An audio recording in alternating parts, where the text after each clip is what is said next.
হ্যাঁ, তা তো ক্লিয়ার করে দিয়েছেন। তো ও তো লফুল, তার যে সার্চ ছিল তারা তো ওয়ারেন্ট নিয়ে এসছেন। কলকাতা পুলিশ পশ্চিমবঙ্গ পুলিশকে জানিয়েছেন, মেল করে সে ডকুমেন্টে তো প্লেস করেছেন। লাইভ লতে সবাই দেখেছে, লুকানোর কি আছে? লক্ষ লক্ষ মানুষ দেখেছে, কিচ্ছু লুকানোর নেই। আজকে পরাজয় হয়েছে এবং হাইকোর্টে পশ্চিমবঙ্গ সরকার নিযুক্ত প্রচুর দামি দামি লয়ার, তারা 40 লাখ 50 লাখ টাকা করে ফিজ নেয় শুনেছি। তা আমি অ্যাকচুয়াল বলতে পারবো না, খুব এটা আমাদের কষ্টের টাকা, ট্যাক্সের টাকা, ধার করা টাকা সব চলে যাচ্ছে। সেই আপনার তারা চেষ্টা করেছিল এই মামলাটাকে হাইকোর্টে ফিরিয়ে আনার জন্য।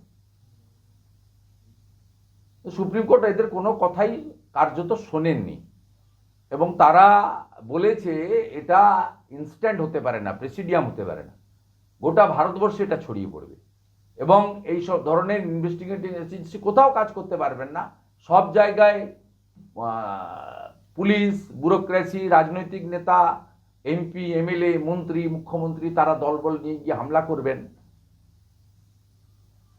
ইডি তো তার পিটিশনে মারাত্মক অভিযোগ করেছে, তার 3 অফিসারের মৃত্যু পর্যন্ত হতে পারত। মমতা পুলিশ বন্দুক নিয়ে গেছিল, এ কোথাও তো তারা পিটিশনে বলেছে।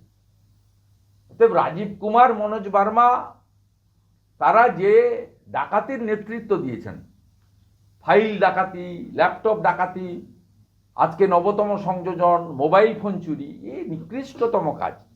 অর্থাৎ সবাই দেখেছে। উই আর হোপফুল, বাকি সুপ্রিম কোর্ট নিয়ে কোনো কথা না বলাই উচিত।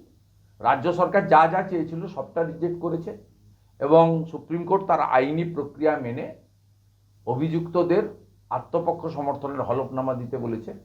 আর পশ্চিমবঙ্গ সরকার তার পুলিশকেই বলেছে, সেদিনকার সিসিটিভি তো আর বদলানো যায় না, ফরেন্সিকে চলে যাবে, নয় সেদিনকার ঘটনা সিসিটিভি জমা দিতে হবে, দিলে সবাই চোখের সামনে দেখতে পারবেন, ওদের দেওয়া ছবিতেই ওরা দেখতে পাবেন।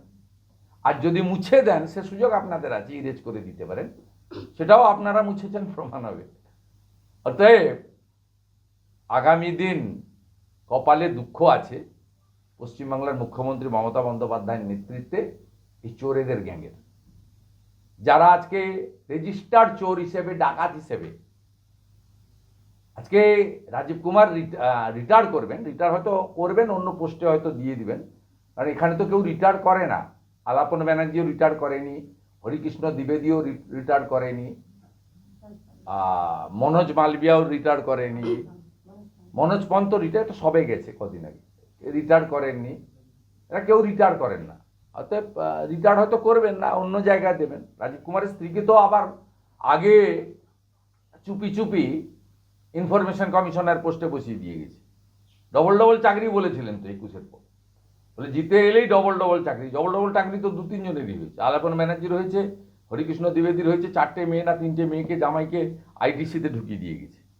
গৌতম সান্যালের রয়েছে, 2টো বেটাই ময়াং জালানের মেট্রো ডেয়ারিতে কাজ করে, এদের রয়েছে।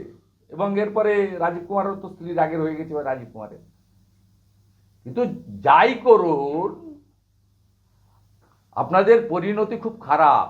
এই গ্যাং অফ ডাকাত, এই গ্যাং অফ চোর, গোটা রাজ্য জুড়ে আওয়াজ তুলুন, জেনে গেছে জনতা, মোবাইল চোর মমতা,